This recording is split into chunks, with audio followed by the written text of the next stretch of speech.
그러면 내가 12% 혜택 받는데 16.5%를 내는 거니까 내가 받은 혜택보다 더 많은 걸 손해보게 돼. 특히 연금저축은 일시금으로 탈 수 없다라고 생각하시는 게 좀 마음 편하실 것 같습니다.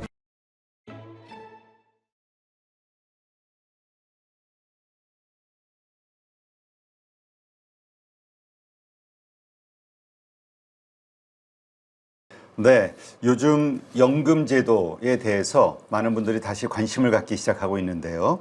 이게 고령화 사회가 되면서 연금과 재취업과 뭐 여러 가지 이런 그 은퇴 이후의 생활들에 대한 고민을 하다 보면 어쩔 수 없을 것 같습니다. 오늘 그래서 모신 분인데요. 엠코 글로벌 신승식 교육본부장님이십니다. 안녕하세요. 네, 반갑습니다.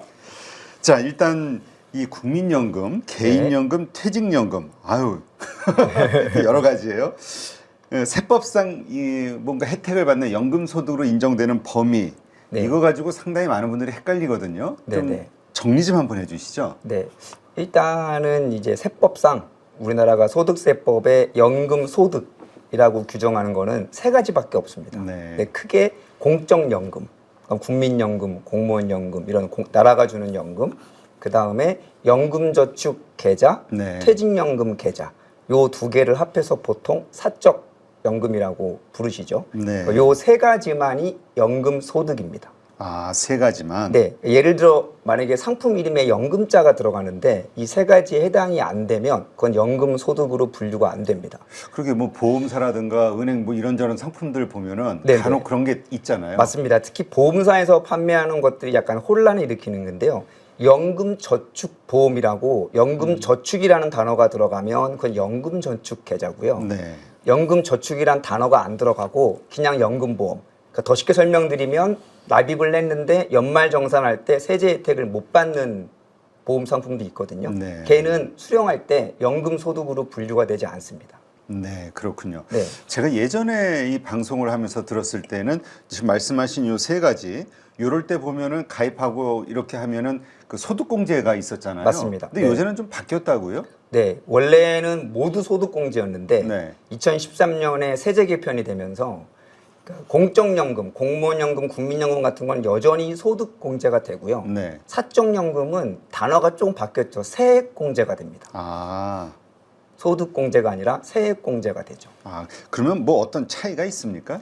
아주 큰 차이가 있는데요. 뭐 단어는 비슷하지만 그러니까 소득공제라는 거는 예를 들면 내가 1,000만 원을 수령했는데 세금을 낼 때 기준으로 하는 소득에서 빼준다고 그래서 소득공제거든요. 그러니까 만약에 1,000만 원을 연봉을 받았는데 연금을 100만 원을 냈다. 그러면은 세금 계산할 때는 그 1,000만 원에서 100만 원을 공제해주고 900만 원을 기준으로 과세를 하게 되는 건데요. 세액공제는 1,000만 원을 그대로 기준으로 둔 상태에서 과세를 합니다. 그리고 세액이 나오잖아요. 세금 납부액. 거기서 빼주는 게 세액공제입니다. 그렇군요. 아무래도 그 공적, 그러니까 연금 이쪽이 더 나중에 결과론적으로 봤을 때 더 혜택이 크다라고 봐야 되겠죠. 특히 이제 연봉이 높은 분들의 경우에는 훨씬 더 차이가 납니다. 잠깐 자료 화면을 그래서 제가 준비했는데 여기 보시면 이제 예를 들면 제가 그냥 예를 든 겁니다. 연봉이 7,500만 원인 직장인의 경우에 좀 말이 좀 어렵지만 과세표준이라고 그래서 그러니까 실제는 7,500만 원을 받으셨지만 세금 낼 때 기준이 5,300만 원이라는 뜻이거든요. 근데 이분이 연금저축이랑 IRP를 다 합해서 900만 원을 납입을 했을 경우에 밑에 보시면 현행 방식은 이게 어떻게 절세가 되는 거냐면 과세표준이 5,300만 원으로 그대로 유지가 됩니다. 그러면 거기에 따라서 세금을 계산해 보면 이제 696만 원이 나오는 거거든요. 근데 900만 원 낸 거에 12%인 108만 원을 공제해 주니까 588만 원만 세금을 내게 됩니다. 그러니까 절세가 되긴 되는 거죠. 근데 과거에는 어떻게 했냐면 이 900만 원을 과세표준 5,300만 원에서 아예 빼주게 됩니다. 그러면 과세표준이 5,300에서 4,200으로 내려가죠. 그러면 산출세액 자체가 내려가거든요. 그러면 504만 원이니까 588만 원과 504만 원, 약 84만 원 차이가 있죠. 그렇군요. 근데 만약에 연봉이 더 높은 분이라면 더 때에 따라 요 구간이 달라질 수도 있는 거니까 사실은 혜택이 더 커지는 거죠. 네. 그래서 우리 그 아까 말씀하신 세 가지 그 공적연금 네. 요 부분은 그냥 무조건 가입하는 걸로 봐야 이게 저 실질적인 혜택이 크다 이렇게 어차피 보면 강제 가입이니까요. 공적연금은.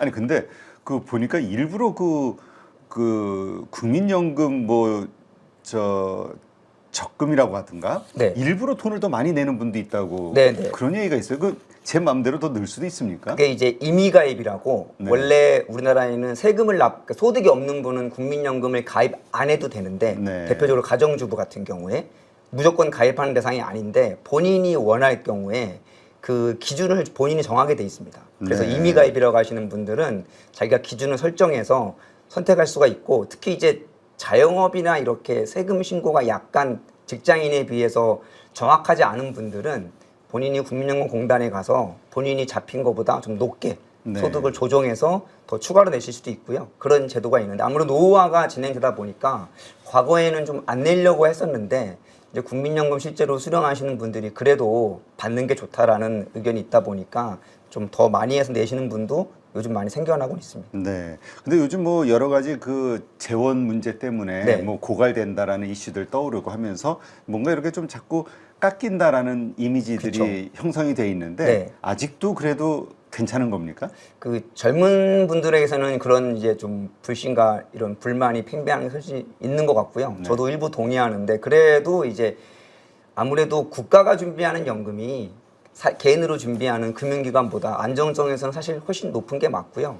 결정적으로는 특히 직장인들의 경우에는 사실 안 할 수가 없는 게 이제 내가 만약에 100만 원의 연금보험료를 납부하면 본인은 그 절반을 내고 나머지는 기업이 내주는 거잖아요. 네, 이 기업가의 부담이긴 한데, 그러니까 어떻게 보면 보험료를 절반만 내는 거니까 사실은 훨씬 유리하고 무엇보다 이게 수령할 때 인플레이션이 반영되는 연금은 사실은 공적연금밖에 없습니다. 그래서 이제 물론 고갈을 막고 좀 더 수익성을 높여주는 건 필요하지만 저는 국민연금은 뭐 가입을 하고 안 하고 논하기보다는 하는 게 맞지 않나. 네. 최소한의 안전판으로 그런 생각을 갖고 있습니다. 자, 그러면 그 연금을 수령할 때 연금 소득, 그다음에 연금 소득 금액 개념이 다르다고 하는데 네. 이게 무슨 차이입니까? 그게 이제 약간 세법상인 용어인데요. 그냥 이해하시기로는 우리가 흔히 말하는 게 연금 받는 게 연금 소득인데 뒤에 금액이라는 게 붙으면 아까 세금을 매길 때 연금을 예를 들면 뭐 1,000만 원을 받았다. 근데 그걸 다 과세하는 게 아니거든요. 그래서 연금 받은 금액 중에서 이제 보기 드물게 과세가 제외되거나 비과세가 되는 금액이 있으면 그걸 빼주고 그다음에 연금 소득도 소득 공제해 주는 금액이 있습니다. 네. 금액에 따라서 최대 900만 원까지 해주는데요. 그래서 예를 들면 3천만 원 국민연금이랑 연금저축이랑 IRP를 합해서 매월 250만 원을 받았다. 네. 그러면 연간 3천만 원이잖아요. 그럼 그게 실수령 금액인데 그거를 다 과세하지 않습니다. 나라에서. 그래서 만약에 3천만 원인데 연금소득공제 계산식이 있는데 그거는 뭐 복잡하니까 예를 들면 계산을 했더니 그게 900이었다. 네. 그러면 3천에서 900을 뺀 2,100만 원을 기준으로 과세를 하게 됩니다. 네. 그래서 연금 소득 금액은 내 받은 연금 중에서 세금을 매기는 기준인 연금 그렇게 이해하시면 될 것 같습니다. 네, 그렇군요. 아, 이건 진짜 그 연금을 실제로 받으시는 분들은 아마 이게 무조건 하게 돼 있습니다. 예, 이게 차차차 계산을 잘 하실 텐데 네. 이게 아직 우리가 실생활에 와닿지가 않으니까 네네. 네, 약간 이해하는데 네. 아, 이게 어떻게 이렇게 되나 이런 생각이 좀 들기도 그렇죠. 하긴 하네요. 와닿지가 않으시죠. 예. 네네. 그런데 이게 결국 다 우리에게 닥칠 현실이니까. 네. 근데 어떻습니까? 이 국민연금 수령액이 많아지면 개인연금에서 받을 수 있는 금액 네. 이거에 따라서 뭐 좀 유불리가 있습니까? 사실은 어떻게 보면은 국민연금이 공적연금이 부족하니까 네. 개별적으로 사적연금을 준비하시는 거잖아요. 그렇죠. 그래서 예를 들면 나는 월 300이 필요한데 국민연금에서 뭐 200이 나오면 나머지 100은 사적연금으로 충당을 하는 거니까 본인이 원하는 생활비만큼 인출하시는 게 당연히 맞고요. 근데 이제 뭐가 문제가 되냐면 인출할 때 세금이나 건강보험료 같은 게 문제가 될 수 있잖아요. 네. 그래서 이 공적연금하고 사적연금은 아까 말씀하셨는데 세금 체계가 다릅니다. 왜냐하면 공적연금은 소득공제를 해주기 때문에 그러니까 쉽게 말하면 낼 때 전혀 세금 부담이 없기 때문에 받을 때는 세금을 다 내게 됩니다. 네. 쉽게 이해하시면 그러니까 앞부분이 없으면 뒷부분에 세금이 있는 거죠. 그래서 공적연금은 그냥 종합소득세를 내게 됩니다. 네. 나중에 받을 때. 근데 사적연금은 세액공제라는 혜택을 줬잖아요. 네. 그러니까 뒤에 받을 때는 따르게 세금을 냅니다. 그러니까 뭐 많게는 5.5%에서 3.3% 나이에 따라 그러니까 두 개가 다르게 되죠. 그러다 보니까 근데 사적연금을 한도가 있습니다. 예를 들면 퇴직연금과 이제 IRP와 연금저축이 있는데 그거를 어떤 분이 나는 2천만 원을 뽑고 싶다. 네. 연간입니다. 연간. 네. 뭐 한 달에 한 150만 원 좀 안 되게 뽑고 싶다. 그럼 연간 2천만 원을 뽑고 국민연금이 연간 3천만 원이 나온다. 그럼 원래는 국민연금은 국민연금대로 과세를 하고 사적연금은 5.5% 별도로 과세를 하는데 이 사적연금 인출 금액이 연간 1,500을 넘어가면 방금 예를 든 것처럼 2천 이렇게 되면 2천만 원과 국민연금 3천만 원을 합해서 소득이 5천만 원인 걸로 종합과세가 됩니다. 아, 그래요? 네. 따라서 국민연금 수령액이 작으신 분이라면 큰 상관이 없겠지만 뭐 국민연금을 직장 생활을 되게 장기 근속을 해서 앞으로 점점 늘어날 거니까요. 뭐 250만 원을 받는다. 그러면 국민연금만으로 3천만 원이 넘어가잖아요. 네. 근데 사적연금을 예를 들어 2천을 인출했다.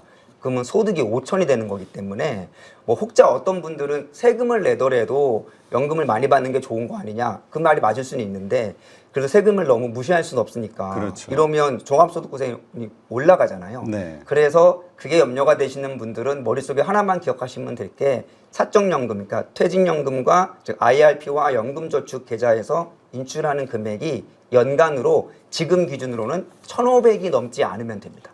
1,500. 네.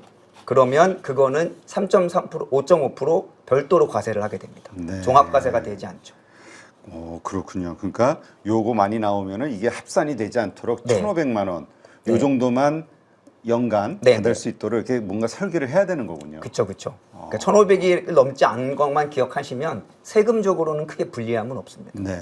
아 근데 이게 정부에서 이 세제를 혜택을 주니까 네. 다 이 말씀하신 그 사적 연금이라 하더라도 다 공적연금 같이 느껴져가지고 맞습니다. 내가 내는 거니까 사실은. 그리고 정부에서 연금저축해라, 개인연금해라, 맞습니다. 퇴직연금해 이거 다 그냥 공적 같이 느껴져가지고. 맞습니다. 예. 근데 아까 말씀하신 대로 이게 좀 차이가 있군요. 그거에 네네. 따라서 이 관리를 따로따로 잘 해야 되는 거군요. 네네. 네. 근데 이 개인연금, 그 다음에 네. IRP, 이게 이제 퇴직연금이죠. 퇴직연금을 일시금으로 수령할 수도 있잖아요. 맞습니다. 그럴 경우에는 16.5% 세금이 붙는 건가요? 네. 원래는 이게 많은 가입자분들이 가입할 때 인식을 못 하시는데요. 네. 사실은 이게 좀 왜 문제가 되냐면 이 연금저축과 퇴직연금 IRP라는 상품의 목적이 노후 준비가 우선이고 그 다음에 그거에 대한 혜택으로 세제 혜택을 주는 거잖아요. 네. 세액공제 같은. 근데 실제로 가입하시는 분들은 어떤 목적으로 가입하냐면 오히려 두 번째 목적인 특히 직장인 분들은 나 연말정산 때 도움 받아야지. 그래서 가입을 하시는 거예요. 근데 이게 노후에 쓰인다는 생각은 하긴 하는데 크게 인식은 못한 상태에서 바로 지금 내년에 혜택이 있으니까. 2월 달에 연말정산에 돌려받아야지 하시는 거죠. 그러니까 나중에 얘가 어떤 조건이 있는지는 설명은 들었지만 잘 기억도 안 나시고 맞아요. 머릿속에 인지가 없는 거죠. 네. 근데 원래 가입할 때 세제 혜택을 받으려면 어떤 거를 자기도 모르게 약속하신 거냐면 가입은 하는데 세액공제를 할 때 나중에 이거를 탈 때 일시금으로 수령하는 방법이 있고 연금으로 수령하는 방법이 분명히 있는데 네. 연금으로 수령해야만 세제 혜택을 줍니다라고 거기에 동의하신 거예요. 아, 그래요? 자기도 모르게. 네. 근데 만약에 그 약속을 위반하고 일시금으로 타겠습니다. 그러면 애초에 약속이 깨진 거잖아요. 네. 그러면 금융사는 그런 약속을 하고 세액공제 혜택을 드린 건데 일시금으로 수령하시게 되면 이제 세액공제 혜택이 사라지게 되는 거죠. 근데 그걸 어떻게 주냐면 원래 이거를 연금으로 수령하면 연금소득세 명목으로 5.5%만 부과해야 되는데 네. 얘를 일시금으로 수령하면 얘는 연금이 아니죠. 그럼 얘가 연금 소득이 아닌 기타 소득으로 분류가 됩니다. 아, 그렇군요. 그래서 16.5%를 과세하게 되는 거죠. 이렇게 되면 사실은 어마어마하게 불리한 게 내가 납부한 동안에 냈던 혜택이 12%잖아요. 세액공제. 네. 근데 내가 수령하는 금액 전체 16.5%를 과세하는 그렇죠. 거거든요. 그러면 내가 12% 혜택 받는데 16.5%를 내는 거니까 내가 받은 혜택보다 더 많은 걸 손해보게 됩니다. 아, 그러네요. 네. 그러니까 이거 할 때는 그냥 꾸준히 그냥 분할해서 받는다. 네. 장기적으로 그냥 그렇게 생각을 각오를 하고 아예 들어가야겠네요. 일시금으로 받지 못한다고 생각하시는 게 좋은데요. 이게 실상 의외로 이런 일이 많이 벌어지는 이유가 아까 말씀드린 대로 가입할 때 제대로 인지를 못하는 경우도 많고 특히 연금저축은 판매하는 금융회사가 보험사도 팔고 은행도 팔고 증권사도 판매하기 때문에 특히 보험 같은 경우는 설계사분을 만나서 우리 가입할 때 사실 자세한 내용을 잘 이렇게 인지 못하고 가입하는 경우가 많잖아요. 그렇죠. 저 같은 경우도 여러 번 이렇게 얘기 들었어도 그 뒷부분 아마 흘렸을 거예요. 얘기하셨어도. 그쵸. 네. 그냥 저 한 달에 12% 이게 세제 그쵸. 혜택이 있다. 네. 요거 1년에 맞습니다. 12% 요거만 아마 기억했을 그렇죠. 거예요. 연말정산이 중요하니까. 그래서 나중에 해지하게 되거나 일시금하면 이렇게 받으세요 그랬는데 그건 잘 기억이 안 나시는 거죠. 근데 그렇게 해서 만약에 연금을 수령하는데 왜 그러면 일시금을 수령하시는 분들이 은근히 많냐면 여기에 불입한 금액이 예를 들면 총액이 얼마 안 되는 경우에 예를 들면 작게 가입할 수 있는 경우가 있잖아요. 그래서 총 누적 금액이 3천만 원인데 정작 은퇴할 때 이제 보험사나 금융기관에 문의를 하게 됩니다. 이걸 내가 연금으로 수령하면 얼마를 받습니까? 근데 안내를 해주잖아요. 근데 예를 들면 월 뭐 12만 원이다. 그럼 약간 금액이 너무 작을 수가 있잖아요. 네. 그래서 의미 없다고 느끼시는 가입자분들이 생각보다 작으니까 그럼 이거 전부 받으면 얼마를 주십니까? 그럼 예를 들면 3,500만 원이다. 그러면 목돈이 되게 커 보이잖아요. 그렇죠. 그러면 그럼 이거 일시금으로 받을 수 있나요? 그러면 원래 원칙대로라면 받을 수는 있는데 다만 고객님이 일시금으로 수령하시게 되면 기타 소득세가 얼마 나와서 이런 불리함이 있습니다. 그럼에도 불구하고 받으시겠습니까? 라고 사실은 확인시켜주는 게 저는 당연히 맞다고 보는데 맞아요. 놀랍게도 상당수의 금융기관이 그냥 이걸 되게 드라이하게 안내합니다. 예를 들면 일시금으로 수령하시면 세금 얼마 내고 이만큼이 나옵니다. 그러면 대부분의 고객분들은 이게 원래 그런 줄 아세요. 네. 일시금이나 연금이나 세금이 똑같은 줄 아시고 그러면 일시금으로 주세요. 그러면 한 번도 경고 안 하고 놀랍게도 그냥 일시금으로 주는 금융회사가 아직도 되게 많습니다. 여기에서 뭔가 이런 지금 말씀하신 대로 이런 불이익을 충분히 설명을 해줘야 네네. 충분히 자기에게 유리한 쪽으로 판단할 수가 있는데. 그렇죠. 네. 물론 가입할 때 그거를 금융사는 분명히 얘기를 했지만 기억하는 고객이 많지 않잖아요. 맞아요. 그러면 수령 단계에서 한 번도 이런 거에 대한 걸 알려주고 그럼에도 일시금으로 수령하시겠냐고 물어봐 주는 게 맞는데 그러한 확인 절차 없이 지급하는 회사가 많기 때문에 제가 강의를 가다 보면 실제로 그렇게 해서 뒤늦게 잘못된 걸 깨닫고 후회하시는 분들이 사실 되게 많습니다. 그러겠네요. 네. 하고 나서 또 이미 해지하겠다고 다 사인했는데 돈 나올 때 다르다고 해서 다시 물러주세요 할 수는 없는 거잖아요. 그게 한 달 정도 이내에는 사실은 복구되는기도 하는데요. 그래요? 네네. 다행히 한참 뒤에 아시는 경우도 많거든요. 그렇죠. 네. 그래서 꼭 당부드리고 싶은 게 그냥 아예 이름이 연금이니까 일시금으로 탈 수 없다라고 생각하시는 게 좀 마음 편하실 것 같습니다. 근데 조금 전에 아까도 말씀하셨듯이 그 개인연금 쪽에서 사적연금 쪽에서 수령액이 1,500 넘으면 이제 세제가 네. 올라가는 거. 근데 1,500 해봐야 한 달에 120만 원이잖아요. 맞습니다. 네. 요새 물가도 많이 올라서 120만 원 그 사적인 연금 그거 증가를 한다고 해서 세금을 더 뗀다는 건 너무 좀 불합리하지 않냐라는 생각들을 할 것 같은데요. 네. 그게 이제 나름대로 정부에서는 이것도 과거 1,200에서 작년에 기준이 올라간 거거든요. 300 올린 거군요. 예, 예. 근데 말씀하신 것처럼 이제 은퇴자가 점점 많아지고 사적연금에 공적연금이 이제 물가 상승에 대비 부족한 부분이 많으니까 자기 노후의 생활비를 사적연금에 의존하는 비율이 높아지는 걸 감안하면 사실은 가입자분들에서는 여전히 1,500이 좀 합리적인 금액이라고 느껴지지 않죠. 그렇죠. 네. 아니면 공적연금처럼 아예 소득공제를 해주던가 네. 낼 때. 그러네요. 그러니까 하여튼 이게 결국은 우리 국민들이 좀 안정적인 노후를 보낼 수 있도록 그게 이제 또 사회 안정으로 연결되는 그렇죠. 거니까 그런 건데 이게 과연 최선이냐에 대해서는 네. 한번 계속 논쟁이 좀 있을 수 있겠네요. 네네. 네. 지금 IRP 퇴직연금 같은 경우는 사실 그 수익률이 별로다. 전부 채권 투자만 해가지고 맞습니다. 그래가지고 저희도 이렇게 전문가분들 나오셔가지고 얘기하다 보면 그거 이제 뭐 저 돌려서 직접 투자로 할 수 있게끔. 네네. 물론 ETF 통한 간접 투자긴 하지만 네네. 직접적으로 이렇게 좀 공격적으로 주식 비중을 늘리게 한 뭐 이런저런 이게 있잖아요. 네네. 요즘 어떻습니까? 요새 그 금융사들 보니까 이 퇴직연금 공략하는 마케팅이 엄청 펼쳐지던데. 네네. 사실 되게 중요한 시장이니까 많이들 하시는데 실제 가보면은 네. 이제 실제로 어떤 일이 있냐면 이게 IRP가 개인으로 직접 내시는 IRP도 있고 사실 대부분의 규모는 직장인분들이 이제 퇴직금을 받으시잖아요. 네. 그러니까 퇴직연금의 제도에 가입이 돼 있는 직장이 많은데 이게 많은 분들이 이제 혼란을 일으키는 게 이름이 퇴직연금이니까 얼핏 보면 퇴직금을 뭔가 연금의 형태로 줄 것 같은데 사실은 퇴직연금 제도도 퇴직금을 계산해서 퇴직할 때 IRP 계좌 예를 들면 퇴직금이 3억이면 그걸 그냥 입금시켜 주는 거거든요. 네. 그리고 내 IRP 계좌에 퇴직금 3억이 들어오면 뭐 30년 직장 생활에서 3억이 나왔다.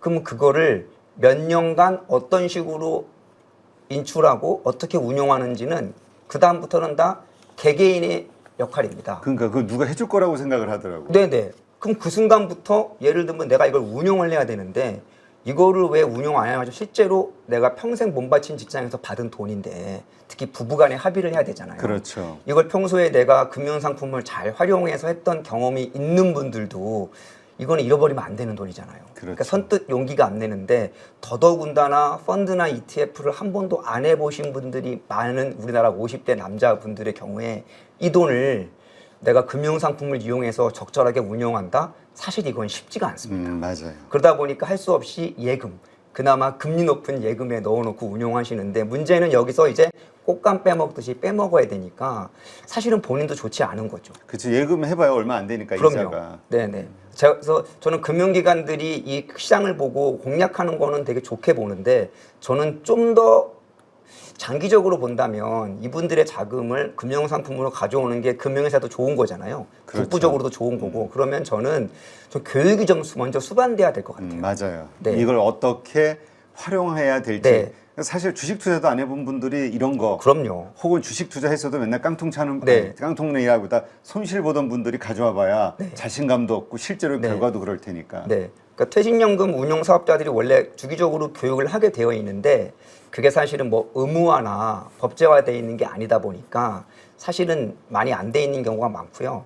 뭐 그걸 이제 요즘은 온라인 강의도 많이 있으니까 좀 준비를 해서 이게 무조건 퇴직연금 예금에만 두지 마시고 투자를 하세요. 왜 투자를 안 하십니까?